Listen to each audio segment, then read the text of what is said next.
Last night I was doing a little bit of reading about 7 Remake and lore and theories and stuff, and more specifically stuff about the Ultimania and what's been translated from there. And this might be common knowledge to a lot of FF7 fans, but I'm kind of late to the party about knowing this.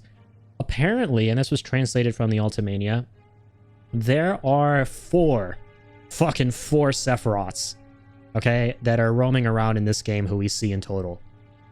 The first type of Sephiroth, right, is known as the illusion Sephiroth, right? This is the Sephiroth that only Cloud can see, and who shows up like at the beginning of the game when he's going through Sector 1 and witnessing all its destruction and everything is ablaze, and Sephiroth shows up and gives him a vision of Nibelheim and how he killed his mother and everything. And the same Sephiroth who shows up and places his hand on Aerith's shoulder the first time Cloud meets her in Sector 1 to buy the flowers and goes, "You are incapable of saving anyone." That Sephiroth is the illusion Sephiroth. Okay, that is the Sephiroth who only Cloud can see because of the Genova cells, who the rest of the party can't see. Anytime a Sephiroth shows up and there's no clone and he says a bunch of cryptic shit, that is the illusion type Sephiroth. So that's Sephiroth number 1. Okay. Sephiroth number 2 is the flashback Sephiroth. This is the Sephiroth who is probably the most straightforward to understand. He's basically just a Sephiroth who Cloud doesn't physically see, but has a triggered flashback of. So for example, when he is walking through the ruins of Sector 7 with Barret and Tifa, and they're trying, or Sector 6, I'm sorry, after the Sector 7 collapse, and they're about to get to Wall Market, and right before that, Sephiroth shows up in Cloud's memories, and he mentions something about the Ancients, and my veins courses the blood of the Ancients, right? Like, that is Cloud's flashback to Sephiroth's monologue in the Nibelheim Library in Shinra Mansion, when he's going insane. And we are actually going to see that Sephiroth show up here one more time, actually, when Cloud approaches the elevator while he's having a headache and is being influenced by the reunion, right? He goes, "Reunion," and he, like, wants to kind of, like, reconvene with Genova's organic material and her original body. He has a vision to the scene in Nibelheim in his past where Sephiroth is interacting with Genova inside of her chamber, right? And he goes, "Mother, we're going to take back this planet from the humans who caused us and the Cetra so much suffering," right? So that is Sephiroth number 2, the flashback Sephiroth. Now, Sephiroth number 3, right? The third type of Sephiroth who you see in the game is the one Palmer just saw. Right, so also worth mentioning, this last Sephiroth we just saw here, illusion Sephiroth that only Cloud can see. But yeah, Sephiroth number 3 is the black cloaked Sephiroth, the Sephiroth clone version of Sephiroth who everyone can see, but not in the way that you think. Okay, the way that Sephiroth projects himself through these clones makes it so only characters with a very, very, very high amount of Genova cells in them, like Cloud, can see Sephiroth through the clones, right? So this is the Sephiroth that Cloud sees when he's in Sector 5 with Aerith and is going through the slums, and they've rescued the kids, right? And he has that flashback to Tifa, and then he sees Sephiroth through one of the clones who shows up there, right? Just stumbling into the town. That is that type of Sephiroth, right? The hooded Sephiroth.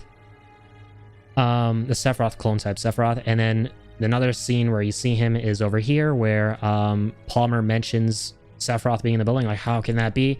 He's not actually seeing Sephiroth. He's just seeing, from my understanding, he's just seeing the cloaked figure. The Sephiroth clone / survivor of Nibelheim. / tattooed man, whatever you want to call him, who Hojo experimented on and put an insanely high number of Genova cells into. And then we also see him, we're going to see him many times from this point onwards, right? When he shows up for the rest of the party, right? When you go into the lab where Genova is being held and Cloud runs towards him and clashes with him with his Buster Sword and then gets knocked to the bottom of the lab. The reason everyone can see him there, right? Cloud, Tifa, Barret, everyone, is because the rest of the party just see a cloaked figure, a black cloaked figure, and Cloud actually sees Sephiroth because of the Genova cells. And you see him one last time when he is escaping with Genova's body part from the lab, right? When he's like falling from the top of the building after you fight Jenova Dreamweaver, Cloud sees a vision of Sephiroth through him. So that is the cloaked figure type Sephiroth, right? This is essentially the Sephiroth from the Northern Crater in the present day, manifesting his will and appearance to the Sephiroth clones. This is Sephiroth type 3, the third type of Sephiroth we see in the game. The last and final type of Sephiroth we see in the game, according to the Ultimania, is the one at the tail end of the game. The very, very end of the game. And the final chapter at Destiny's Crossroads, when you stop at the end of the highway and you go into this Destiny dimension where you kill the Harbingers of Fate and the Whispers and assist Sephiroth in stopping Destiny, and the crew go on their make their own destiny at the end and create the timeline where Zack lives. The Sephiroth you fight at the end of the game, who shows up to influence and inspire Cloud to kill Destiny, is the unknown type Sephiroth. Okay, we don't know what that Sephiroth is and why he exists, but we totally do. That is the Sephiroth who wants to defy Destiny and destroy Destiny, right? When a lot of like theory crafters and FF7 fans on the internet and on Twitch and on YouTube talk about the Sephiroth in the game who apparently wants to create his own destiny because he knows what happens in the original timeline, and that he fails in the original Final Fantasy VII timeline and wants to stop it and wants Cloud to kill the Harbingers of Fate. The only time you see that Sephiroth is at the very end of the game. I was under the impression this entire time you see him multiple times throughout the experience, and that he's the same type of Sephiroth as Sephiroth number 1, the Illusion Sephiroth. He is not. The Illusion Sephiroth is just a Sephiroth who Cloud sees,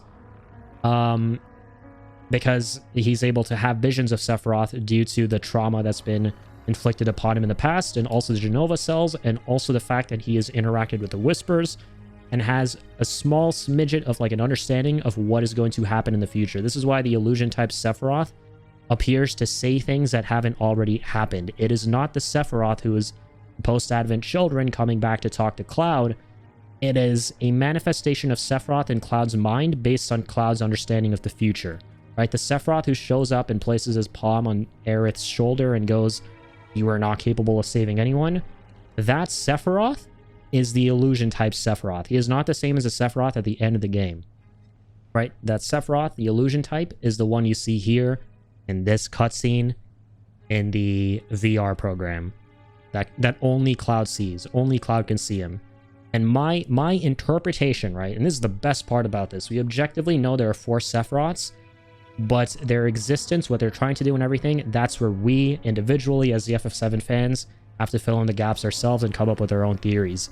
And my theory as to who that Sephiroth is, right, and why he exists, is that it is not the virus permeating a live stream post-Advent children Sephiroth who knows how to manipulate time.